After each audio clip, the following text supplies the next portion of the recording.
Good morning. Thank you ever so much for joining us again on Jogger Vlogger. Welcome back. So we haven't uploaded a video now for a little while, and the last one that's actually on here is the Leicester Half Marathon, which was end of October. So right about now you would probably be expecting maybe a winter 10k video, maybe a Santa Dash and Dawdle video, maybe even a parkrun 5k. I have none of those for you, but I do have a bit of a tale for you. So sit yourself comfortable, maybe even grab a cup of tea first, and I'm going to tell you why I'm uploading a video onto a running channel in no running gear whatsoever. It's a good one. Not a particularly nice one, but a good one. Come back and join us in a bit. Get that cup of tea on. So, just before I start and tell you everything that's been going on, I should just point out it is currently mid-December in the UK. Getting towards late December. It is currently -6, that's Celsius. Nice and cold. It actually reached apparently as low as -10 last night. For my American friends, hello by the way, that's around I think 15. And to make matters worse, there's actually a small chill in the air as well, a small breeze.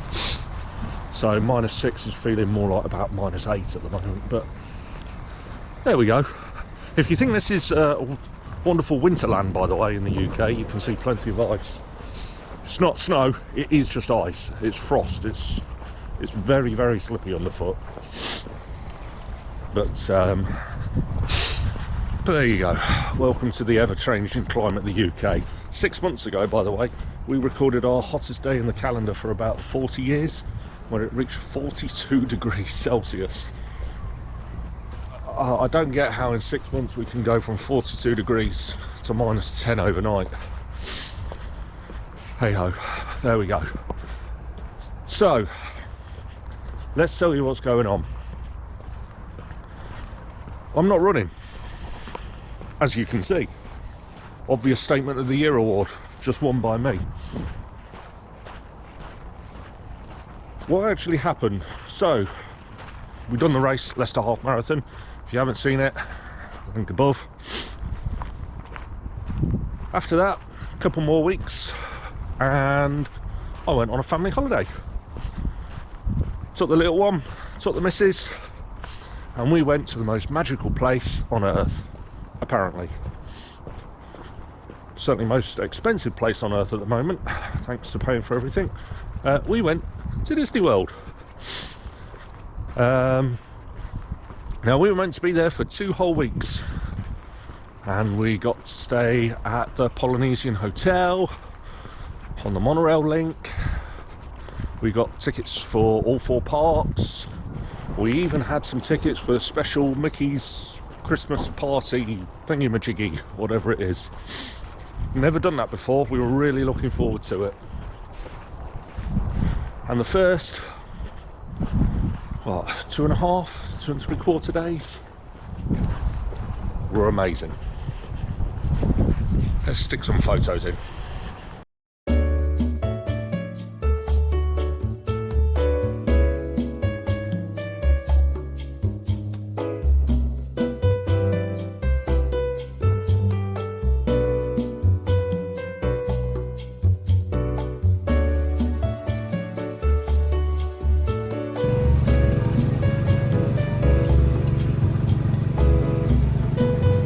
Now then,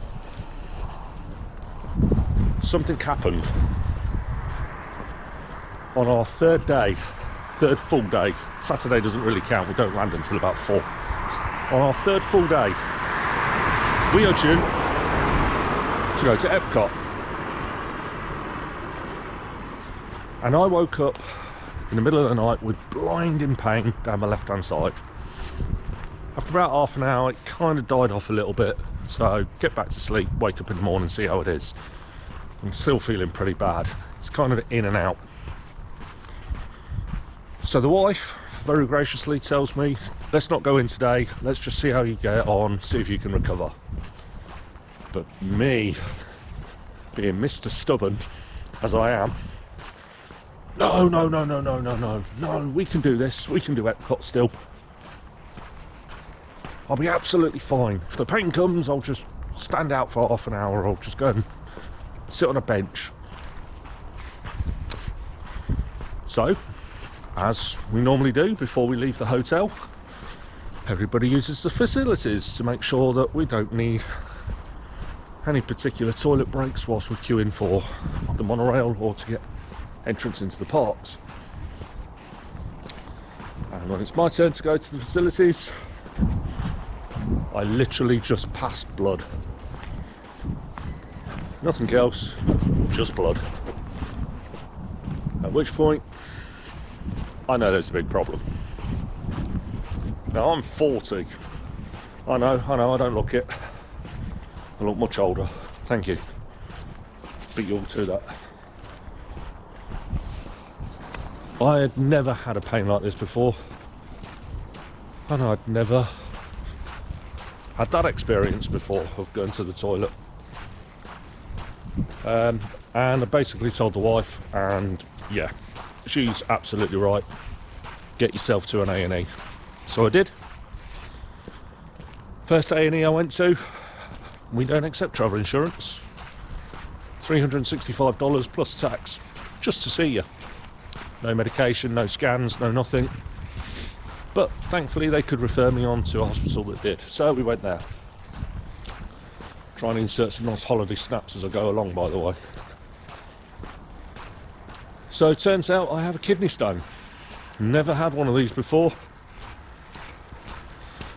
I've heard people who have had them say it's quite painful, and I can tell you now, it really was for me. I really didn't like this. It was very painful.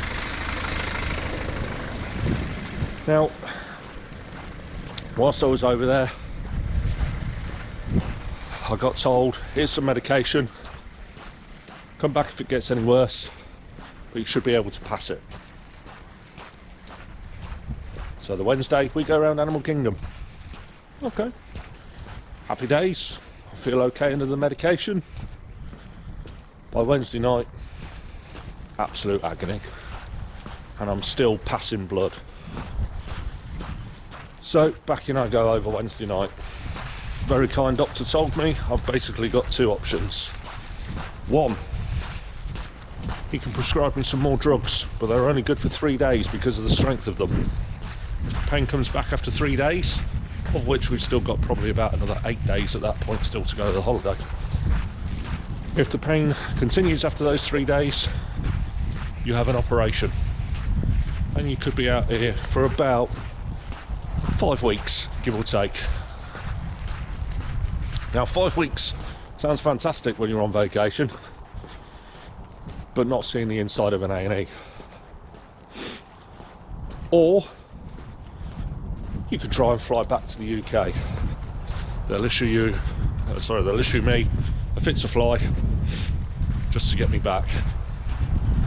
So, long story short, back to the hotel, and instead of going around the parks, Hollywood Studios, I let the wife and the son go and do that, and we made preparations to start getting home. Believe it or not, the amount of charges involved with wanting to fly back early are quite extortionate. But c'est la vie, health first, right?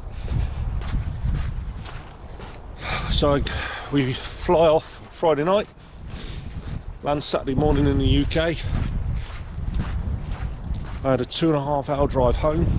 By the way, during the flight I was in absolute agony. And if you've ever been on a flight and you see like a nervous flyer and you're kind of worried, you know, oh blimey, what are they so nervous about? What's wrong with them? I was that person that looked like the nervous flyer. I was literally rocking back and forth in my chair the entire time. the amount of people that must have felt uneasy watching me. But there we go, I had to get home. So yeah, flew over Friday night, landed Saturday morning, 2.5 hour drive home, dropped the wife and the kids, and then thankfully my father, who you have seen on this channel before, he's our normal moderator for our quizathons, link above. He took me to A&E over here, and within 2 hours I'd been admitted and told I was going to be operated on. So there we go. Oh, one more thing, by the way. My doctor, once I got to A&E, said, I don't know who signed us fit to fly, but they should never have done that. You should have been having this surgery ASAP. Although, in all honesty, I'm really glad they did sign it, because I didn't want to leave my wife and my son alone, not sure what to do out there, and at least back here at home they know exactly what they've got to do. So let's talk about the surgery. Apparently it went well. However, I still actually have the kidney stone. When I landed, because of everything that had been going on, my internal temperature was too high, and it was too dangerous to try and do the operation to remove the stone.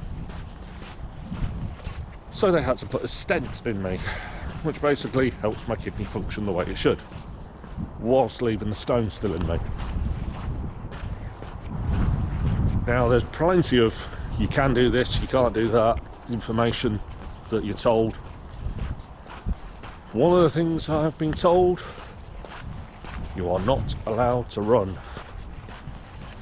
Apparently any kind of proper movement or pull on the stent could have bad consequences, either on the stent, damaging, breaking, and then obviously hurting myself worse. So I'm not allowed to run. Now that's very disappointing. I had lined up 4 races for the start of 2023. The big one was going to be April, where I was going to take on Manchester Marathon. I had an entire training plan. I built a 10k race, a 10-mile race, a half marathon race, January, February, March. I was going to take you guys around on all of those, plus all the training anyway in between. And it's gone. The training for the marathon, I'd already be on it at the moment. I'd be running around about 8 to 10 miles on the long runs at the moment. I'm just too far behind. Plus, of course, because the stent is in me, and so is the kidney stone, I have to have operation number 2. And I'm not allowed to run at all until I've had that out. Now, at the moment, there is a waiting list. Obviously, on the approach to Christmas, a lot of bank holidays, and there are also a couple of strike days for the NHS over here, which, by the way, I fully support. These people save lives and they don't get paid enough, so you won't hear me moaning about it. Anyway, enough politics. It comes down to this. All I can basically do at the moment is walk. I want to try and stay mobile as much as I can. So every other day I try and go out for at least 45 minutes, if not an hour. Try and cover about 4 miles, just so that I've still got time on my feet, so that they know they've got to carry on moving. It's kind of weird really, because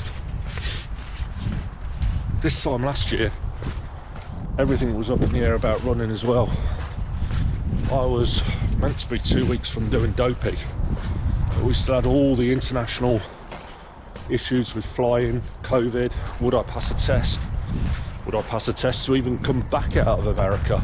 Because at the time, Britain also needed you to be clear of COVID to come back. They actually cleared up whilst I was over there, thankfully. But just seems the last couple of years, back end of the years, it's just not gone right. And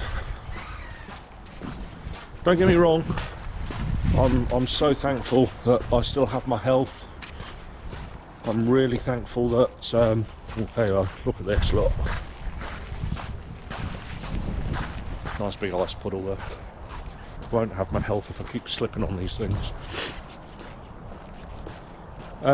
Yeah, I still have my health. I'm here walking around now. I'm gonna have a wonderful Christmas. But you make these plans, you've got all these targets, you know,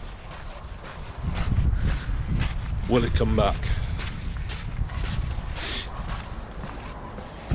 Let's hope so. So there you go, that's why I'm not running. That's why you're not seeing a running video at the moment. As of the moment, I have no date for the second operation.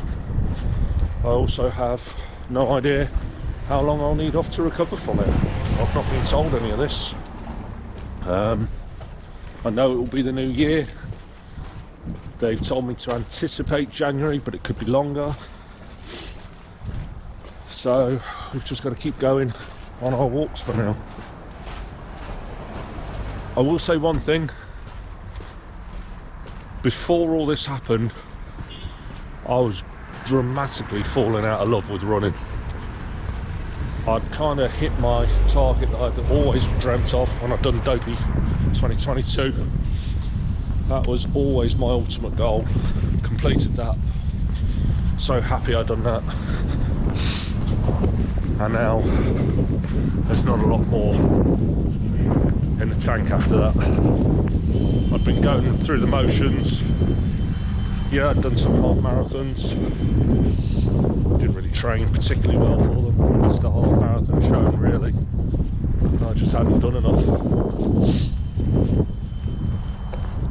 But as soon as this was taken away from me, as soon as I was told, no, you can't run anymore, that is when it just, mind games. All of a sudden, I want it. So I promise you, I will be back out. It's not going to be pretty. There ain't going to be any PBs anytime soon. Thanks to all this Christmas food that we've got in, all our nice little cookies and sweets and Christmas festival delights. I'm about half a stone heavier already, so about 7 or 8 pound up. I'm not doing my running, and the other day I'd literally just had to jog across the road just so I could beat the lorry before it ran me down, and my run resembled something like Emmett from the Lego movie, just all block kind of running. But I will be back. I'm determined to be back, and it's actually really nice because it's gave me a new mindset. For so long I've been berating myself. Why am I not hitting 5 minutes a kilometre every time? Why am I not hitting 1:45 every half marathon I go out for? I couldn't actually just sit back and enjoy the fact that I've ran 13 miles. I couldn't take in the euphoria, the celebration. I'd crossed that finish line, in particular at my home half marathon, 1:54. More disgusted with myself more than anything. Really disappointed that I hadn't put the training in enough. Really disappointed in myself. Rather than actually celebrate the fact I'd still finished in the top 900 despite 3,000 people taking part. But this here This running being taken away from me has reminded me, you know what, just go out there and bloody enjoy it. You'll never know when it's going to be taken away from you. And now when I do go back out, it's all just going to be about going out and having fun. Just go out there, don't worry about the time, just go out and try and enjoy. Try and remember the races that you've completed, because at the end of the day, it doesn't matter what you go round in, you're always going further than you would if you couldn't. So there you go, guys, that's everything that's happening with me. I am on the mend. Like I say, I've still got to wait for operation number 2. Not sure how long that'll be. Do please, if you wish to, drop a comment below. I'm quite happy to have a chat with any of you. I am still going to go out and try and support people where I can. One thing about having a stent actually makes you want to go to the toilet more often. So you've got to be careful how far out you go. So there's not a lot of races I'll be going to support people, but I will try and get out locally to go and try and support some of my running friends. I want to thank everybody who has already been in contact with me, by the way. The amount of support that I've had from everyone has just been immense, and that's squirrels, that's local neighbours and friends, even you guys across the other side of the pond. Everyone has been so lovely, wonderful, supportive, so thank you, because that really has helped me get through this. Like I said, I will be back, slower than ever, heavier than ever. Well, not ever, but heavier since I've been running. I will be back. I will be back, and I will be back running, and I am going to take in plenty more. I will let you know how this goes. I will give you another update at some point, hopefully once I've got a date, and also once I know what I can do running wise. I wish everyone the best of luck in whatever races and whatever training they've got coming up, and I also wish you all a very Merry Christmas and a happy 2023. Until next year, guys, when I'm back, and I will be, take care and enjoy your running, because you'll miss it when it's gone. See you soon. Bye.